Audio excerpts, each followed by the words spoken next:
Hey, hey. Kind of off the beaten path a little bit. Yes. Hey, I'm Mike. Nice to meet you. Nice to meet you. Frank and I were both at the house on the rock when we were little kids. When did you guys take over? Our family had purchased the property in 1988 from Alex Jordan. The House on the Rock is the tourist attraction that it starts with the actual house that's built into and around a 60-foot chimney of rock, and there's 2.5 miles of other exhibits. Music machines that play dolls, doll houses, the world's largest carousel, and all sorts of exhibits. As a kid, you hear about it, and then one day you finally get that chance to go see it on a school field trip. And it's something that you never forget. This is the workshop where Alex Jordan spent the majority of his time and the different displays were created. Okay. He started building the house in 1945, and throughout the years, he added different things. Hauling this lumber by hand with block and tackle on top of deer shelter rocks, 75 feet in the air. And people must have said, you ought to see what he's doing over there. People kept coming and asking him to see the house, and he thought, oh, I'll charge them 50 cents and get rid of them. The story is told that the first day he actually charged 50 cents, he made enough money to buy an expensive bottle of scotch. And he decided, oh, I might be able to make a living at this, and so he decided to open it to the public. So in 1960, it was a pretty large, elaborate structure by that time. Yes. The house itself. The house itself. The money that he earned, he would just put right back in. See, I don't remember all that stuff. So there's different things outside of the house that are themed. Did the Streets of Yesterday. He added the Infinity Room in 1980. It goes out 110 feet. This was like the never-ending house. Alex Jordan, he wanted the place to be visually stimulating. There was always a new exhibit, and it was his way to flex his creative muscle over and over again. So why did you guys get in the House on the Rock business? Why did your family get in that business? My dad owned a billboard company. Alex advertised with our company, and so he developed a friendship with my dad. And as his health was failing, he said, oh, gee, I'm looking to sell the place. And my dad said, gee, I'd really like to buy it. Unbelievable. So when you guys bought it in '88, you said? Yes. Did you guys both work there then? I didn't. No? You were there? I've always been more in the background. So, and I started working in the fall of '89. I mean, what a big undertaking, buying the House on the Rock. I mean, this is a national monument. It's like a Smithsonian. And as you can see how time has taken its toll in the Wisconsin weather. Sure. Yeah. And we're trying to go and save what we can, consolidate it into a smaller building that's easier to maintain and be watertight. And So this was his workshop? yes, this was where he'd work on the larger projects, Okay. where they would work on things that were of grand scale. Check out the bear, Frank. See, oh, yeah. The only thing better than visiting the House on the Rock is getting the behind-the-curtain peek of the workshop of the man that created such an amazing masterpiece. This piece over here is really cool. It's plaster. Looks like it maybe came off of a theater or something. He's got two of them. This is the original, and then he made a copy of it, and it's right there. Oh. But then look how he faux painted it. So that's really interesting that he could make something exact off of this. You know, that's the capability he had in the shop here. So that is made of fiberglass. And this one's This wood? one's made of Or plaster. This is plaster, but it's got big chunks gone out of it.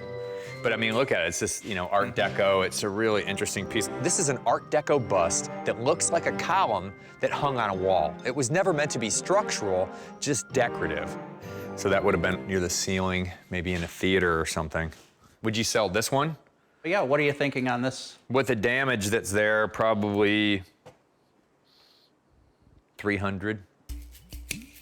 It's damaged, you know, and the thing is, like, you can fix this. I'm not trying to belittle it or anything. I'm just pointing out that it's chipped, and that does affect its value. Do you have any interest in the replica part along with it at all? You know, I didn't even think about that. Yeah, possibly, because even though it's a replica, they could be utilized, you know, to maybe, you know, for each corner of a piece. But the problem with that is you'd want to paint that one to look like this. Okay. You wouldn't want to repaint this to look like that. No. This is the original paint. So what do you, okay, so now that you've thrown that out there, what would you have to have for both? I don't know, 400? I'd do that. Yeah, all right, cool. I'll do that. All right, thank you. Thank you, guys. A lot of the time, you find things and they don't want to sell it. They have a past with it, and there's an emotional connection to it, but that's not the case here. I'm just wanting to wander the space. I have never been up there. Whoa! Because you're just wanting to take it all in. There's some carousel horses that are real back here. This one's real. It's missing his foot, his hoof, and this one's real here. This one's in better shape. The carousel has 286 creatures. Not one of them is a horse. Alex used to chop off their heads and turn them into other animals, but then if you turn around in that building, the full wall is filled with actual carousel horses. They don't even have park paint on them. I mean, they've been painted to display them here. Okay. Right. The paint job on both of these horses is so bad that I'd either strip it and repaint them or just strip it and leave them the way they are so people can see that they're authentic, because they reproduce a lot of these.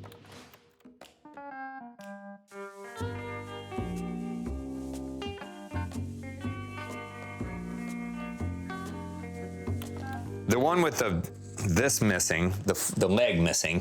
Oh, there's the other leg, I think. All right, good eye. Let's see here. What's going on here? Look at that. Oh my gosh, look at that. Oh.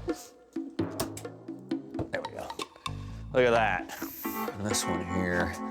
So I'm looking at the cost to repaint them, and then also the cost of fixing the horse that's pretty busted up. What do you want for the horses? How about 2,200? How about $2 grand?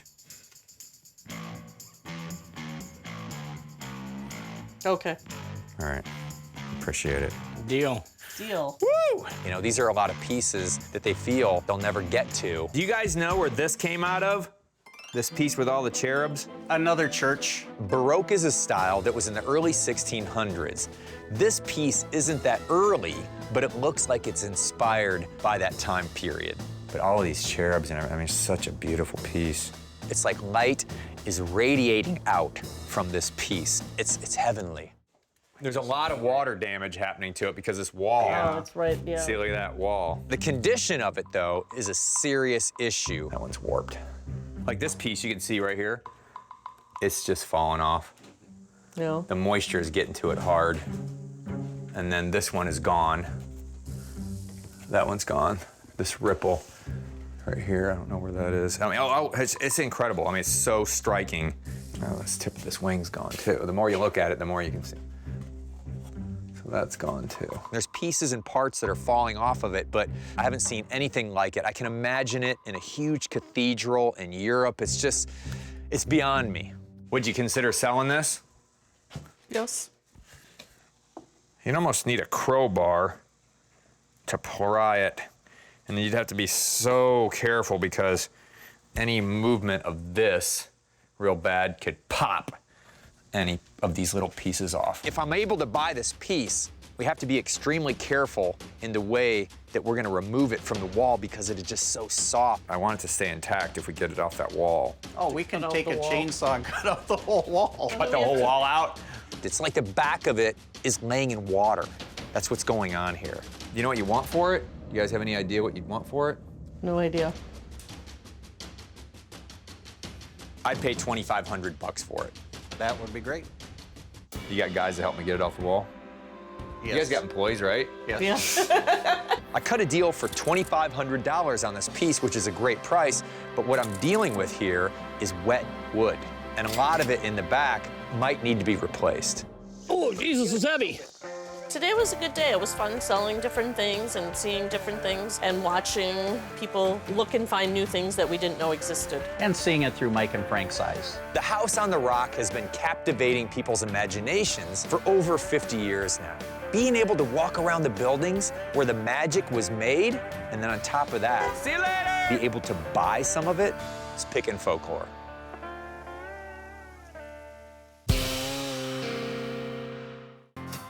Look at that, oh, look at the Ford.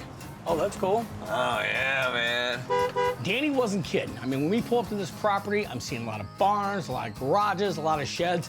You got a flyer? Got it, man. All right, let's do it. This guy's name is Mike. Hey, you Mike? Yeah. Nice Ford. There's a white 1930s convertible Ford. Obviously, we're in the right place. Hey, I'm Mike too. Nice Talk to meet Danny? you. Yeah. Frank, How you doing? How are you, Nice to Frank? meet you. Pleasure. Yeah, did you restore this? Actually, my dad did and my cousin Al did. No kidding. This was just really like a Just a paper- driver. Yeah. It's got a small block 350 in it. Sure. We put power steering in it. We made it a lot easier for Dad to drive it, for one You thing. can drive it anywhere. Yeah. Pretty much. He was riding in style. Yeah. This was all your dad's stuff, huh? Yeah, it was. And he passed away at the end of the year, and I've just been working on trying my best to pull through and Sort make a through, lot of- figure it all out. Yeah, it's been quite a chore. Yeah. It's a collection that's out of control. I need to make room. My wife was willing to move here, down to this big house, and it's an old house. Mike is a motivated seller, and nothing motivates a seller like a wife that wants to clean out the property. How much for the broken propeller? Both tips are broke off. Yeah, what does this say here? Oh, there's another one behind it. Is this like the wall of shame? All the broken ones? Is that one broken? That one's not broke, is it? No, This that- one's not broke. No, and it's And that's bolted on there hard. yeah, it's bolted through the shaft, so that should come loose Okay. and come right off. Either that or this building will fly away. So how about 3 bills for this one, and then the other one, like, let me see. That one's rough, man, like 60 bucks. Yeah, okay, I could see that. All right. Imagine the shredded, splintered one hanging above a bar. I love it.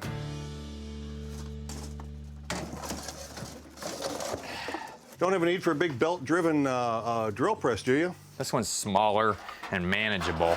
Some of them are so big you can't even mess around with them, you know. Okay, so this is a line shaft drill press. So before power tools had individual motors, they were powered by a line shaft. So there was one central motor that powered all of the machinery in the shop through a series of belts. So anything from a drill press to a lathe or a saw, all of these things were run from one central power source with a series of belts. Now, the great thing about this drill press, it's not so huge that you can't move it. What do you want for this? I have no clue, Mike. Well, it's just, I mean, it's just kind of it's a prop. It is. You know, for someone to put, if they're doing an early garage, you know, if they're collecting Model Ts, Model As, you know.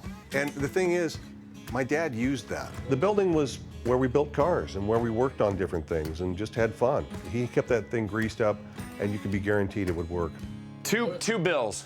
Good enough. I think it's cool. And you know, the great thing about it is, it's easy to move around. It's I'm cool. glad to see that go to a good home, only because it was one of the things my dad used a lot. There's actually people out there that will still use this. And even though they're few and far between, it's still a desirable piece. This was my dad's. Oh, cool. All right, now you're talking. I love motorcycles. It's Zundap. Zundap motorcycles are German-made motorcycles. I mean, at one time, they were Europe's largest manufacturer of motorcycles. Unbelievable. I bought a Zundap in Italy when Frankie and I were there a few years ago. Bam, we see it. KS 750 Zundap with sidecar. Yeah. Zundap, now we're yeah. talking. Zundap. Let me see. Ah. Because they're made overseas, Zundaps are very easy to spot in Europe, but not so easy to find in America. Very cool. Is it original paint? I believe it is. 50 what? 54, I think. It's a Buco seat. It's not the original seat, but it's a much more comfortable seat. Okay.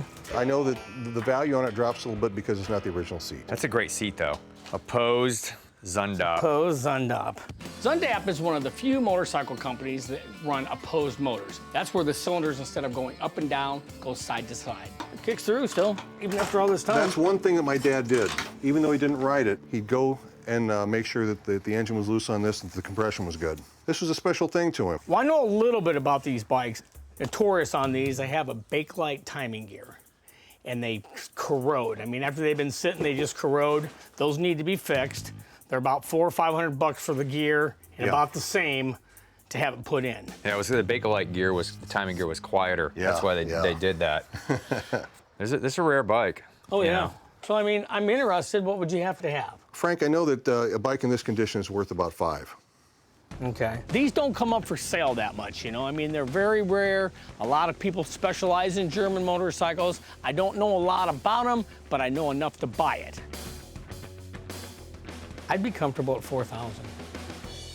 You know, I think I'd be comfortable with you having it at 4. Really? Yeah. Well, heck of a deal. I'll do her then. Doing it. All right. It's a rare bike, Frank. You know, it'd be right up there with like the BMW R69S. It's right there with the quality of it, you know. Right. As much as Dad liked the bike, I like the idea of it going somewhere so I don't see it on the road. That bike has a special meaning in our family. It deserves a respect to get it up running, but I don't want it riding by my house. Wow, this is awesome in here. It's like walking into a movie set. The lights coming through the windows, making it look like a magical setup. Look at the cars. So Mike saves the biggest barn for last, and you can't help but notice this killer collection of cars from the early 1900s. Mike's got a few Franklins in this barn. Some are from the 1930s, but there's one from 1919. It was a good road car, but it was also one that you could just do anything you wanted to with. And this is the earlier one over here? Yeah, the early Franklin. Yeah. See, these are the ones I've seen before and fell in love with in the past. The front end of these cars are insane. I mean, it looks like a locomotive. Yeah, and it just amazes me how easily things move. They used to call it a coffin nose Franklin. At least that's what I grew up learning it as. It's got this split windshield that comes to a point. It looks more like an airplane, a boat, or something else like that. There was a guy in southern Iowa that I tried to buy one of these cars off of years ago.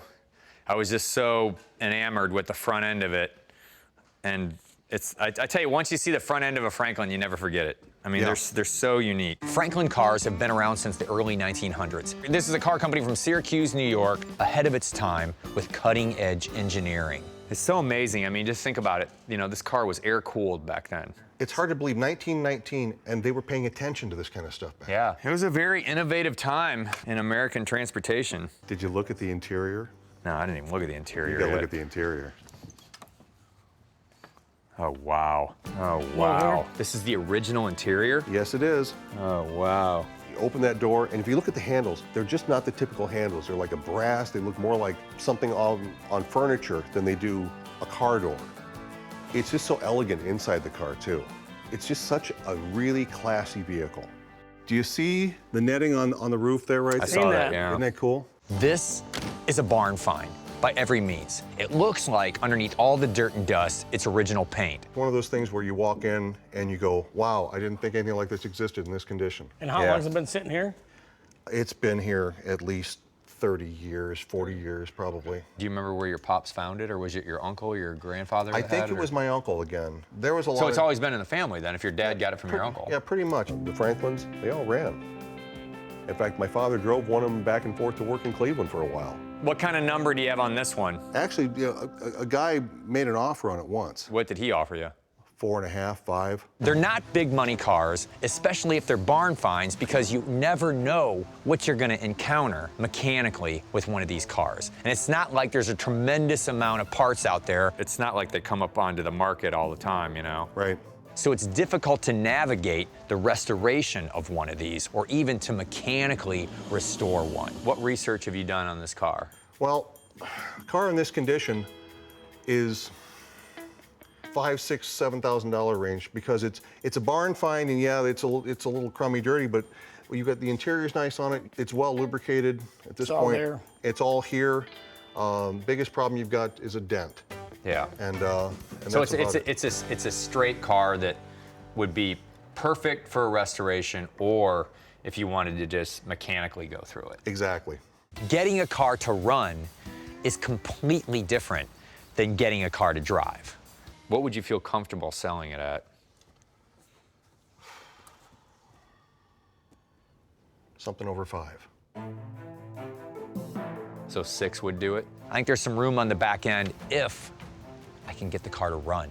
6 would do it really easy. Okay, well then let's do it. You just bought yourself a Frankie Lynn. Wow! I'm glad he got it. It's nice to see somebody who can truly appreciate that, for the beauty that car really is. I think I made some friends. If I've got a question, I think I know who I can turn to for an answer. See you guys! Bye!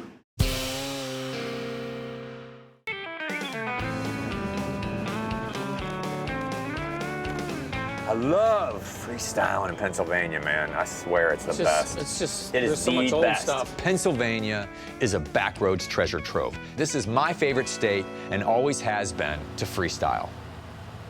This is a cool town. That's got to be what he's talking about right there. Yep, it's got the porch. It's got a lot of knickknacks on the front.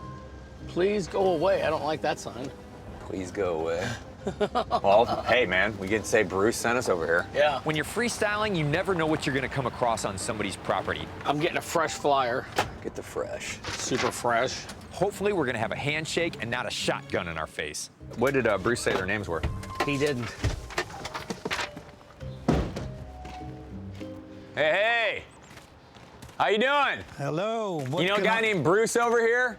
Yes. Right I down do. the hill on the other side? Hey, I'm Mike, this is Frank. How you doing? Hello, Mike and Frank. We stopped by Bruce's because we're looking for old advertising, any kind of old antiques. I mean, we have a list of stuff down here that we'd like to show you. He said you have the market nailed around here on antiques. Well, Why don't we come down and look at your list? Okay, Very good. yeah, We'll we'd be right appreciate it. down. There's got to be a reason that guy sent us up here. I mean, look at the stuff here. Look at the front of that door.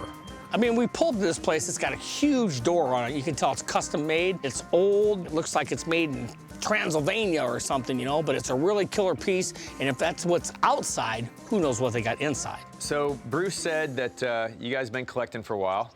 Yes. long time. I collected her, for example. How long you guys been together? We've been 18. together 18 years. Life is all about timing, and Jay and Andor have actually talked about downsizing, getting rid of a few things, which is perfect for Frank and I. There are lots and lots and lots of things here. Oh my gosh. Whoa. So yeah, you guys do have a lot of stuff in here. Packed in here. It's packed. This is just the kind of place we want to be. There's smalls, there's all kinds of stuff. Is the bus something you would sell? Yes, I would. What are you thinking on that? I really have to think, and I don't want anybody to break my heart by saying a very little bit. Okay.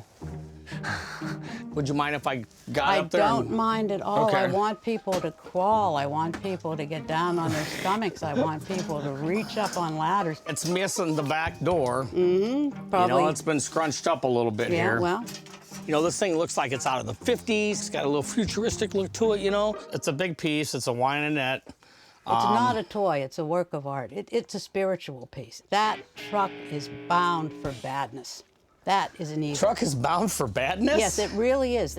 The evil implicit in it. So do you think that since you bought it in New Orleans that that's the Oh, it's spiritual absolutely because not. of the place? No, I bought a bunch of stuff in that place. It was like a Susie cream cheese place, and there was this evil thing. What's Susie cream cheese? Well, is something in here right in there? I have some nice little toys here, you know, that kind of thing. And then there was that thing, you know, balefully in the corner looking out at On you. at you, boy. It was just staring at you, sinister Yeah. eyes. That's an art object. First of all, the aerodynamic shape that gives it motion, but the colors and the patina, and it just seemed like a bus that was bound for nowhere good.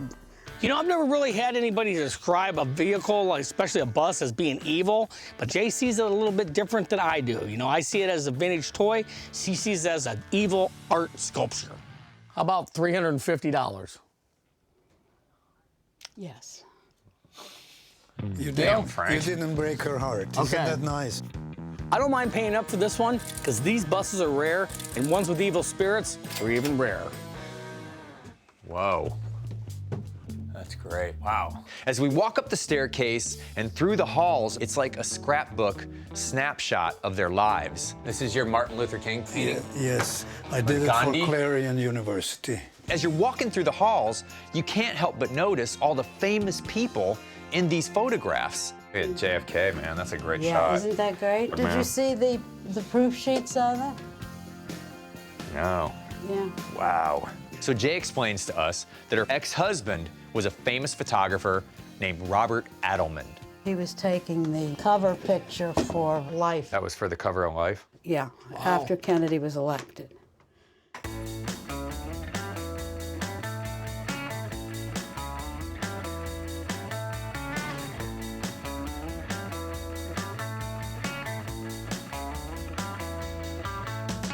Tell me about these pieces, the Warhol ones. They're all for sale. They're all I for just sale. have to find out what they're worth. The value of them? Yeah.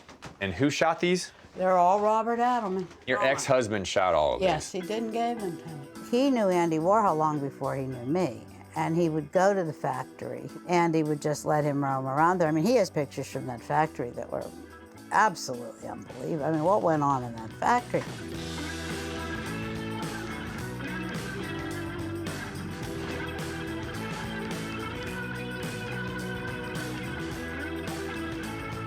can I snap some photographs of these Warhols? Of course you know.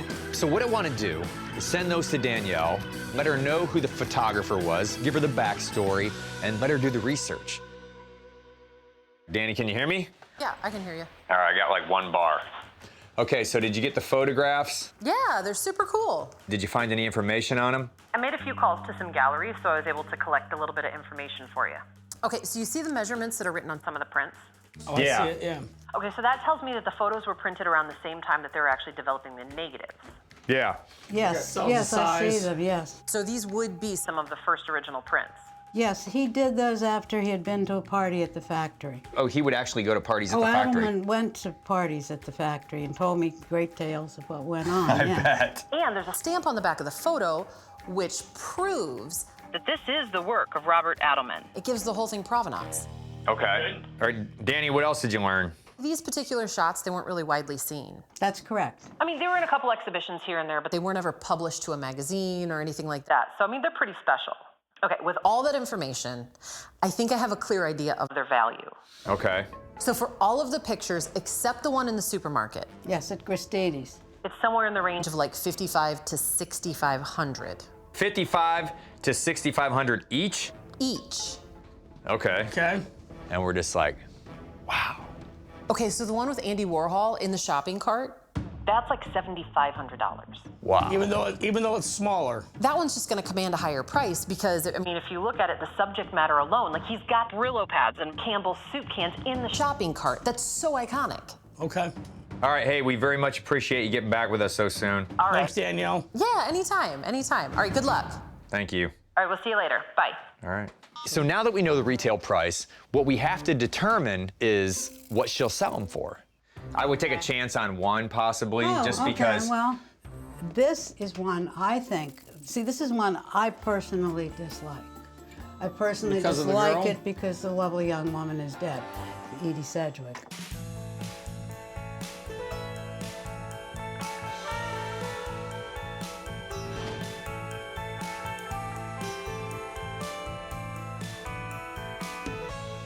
So you're saying this is a photograph that you would sell individually away from this collection Yes. because of the subject matter, Yes, you just don't the care for it. subject matter makes me Sure. sad, and I don't like having in my home a picture of a beautiful young girl who died tragically. How about 4,000 bucks for this one then?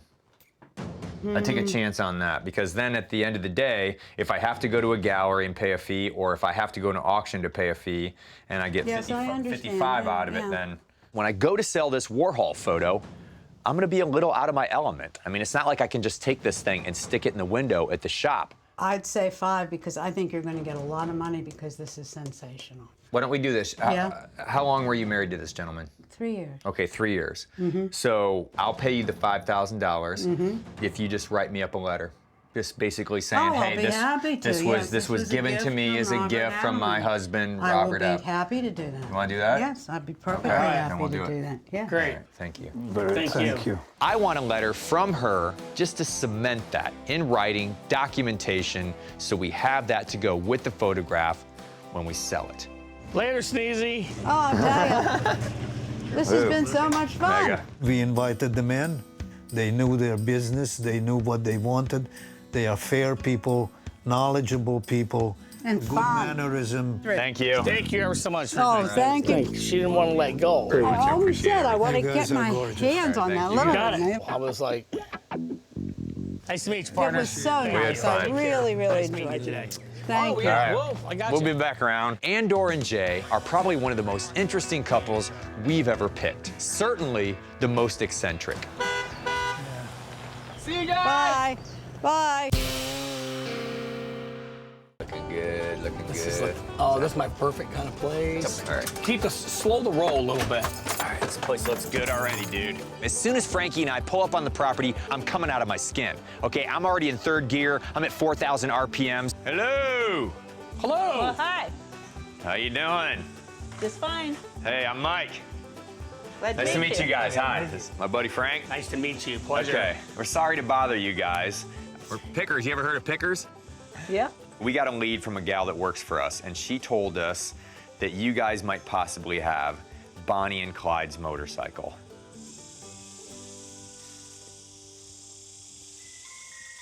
Bonnie and Clyde's motorcycle. I feel like I entered the Twilight Zone. He's looking at her, she's looking at me, I'm looking at him. We have a motorcycle. You got a motorcycle? From Bonnie and Clyde? Oh, it says right on his shirt, Clyde. You're Bonnie and Clyde. Right. Okay. Okay.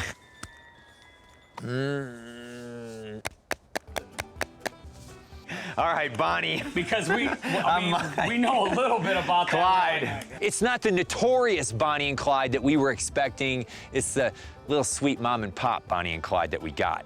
So what kind of motorcycle you got? A Harley Davidson. 34 Harley. A 34?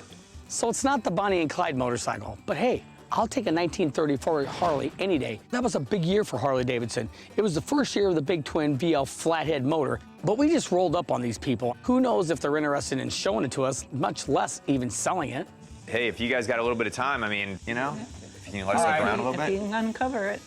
Is it buried? It's got Frank That's all right. loves it. Lead the way. If you'd have told me this morning when I was in the shower singing that I'd be digging out a 1934 Harley out of a garage, I wouldn't have believed you. But in our business, that's how it works. One door closes, another one opens. All right. All right. This might be the first time it's seen light for a little while. Yeah, I was gonna say. So we get in there, we start digging. It's packed too. Yeah, here, let me get you guys a seat so you can watch. There you go. Here's a backrest. There you go. That's 30 years of them piling stuff in front of it. All right. Sewing machine. One in every barn. Okay, something now. Got it? Yeah. It's got the right taillight. There you go. Hey, see how you there? How you good? I'm good. Good? My handlebar's gonna catch here. Wait, Ready? we're gonna have to, whoa, no. Okay, let me go forward. Wait, straighten the handlebars now. There we go. All right, grab the front brake. I'm thinking, you know what? Once it's out, who knows? Maybe we can buy it. All right, scratch and dent. Wow. My main concern also is We don't have a title for it. do you have a title for it? No title? That means I can't prove that I own this, and that cuts down on my buyers considerably. Now I gotta shell out more money to get a replacement title. Bonnie and Clyde, if you guys were to sell this, what were you thinking? Well, I've kept up with the prices. I've checked the internet. Okay. We was thinking 15. 15,000? Okay. That sounds reasonable if it was just in a little bit different condition. The condition it's in, I don't really know what I'm getting here, you know, physically. 15,000, I can't go there. I was thinking more the way it is, not running in the condition, the no title. I was thinking more like around 10,000. How about 13? I'd come up to 11.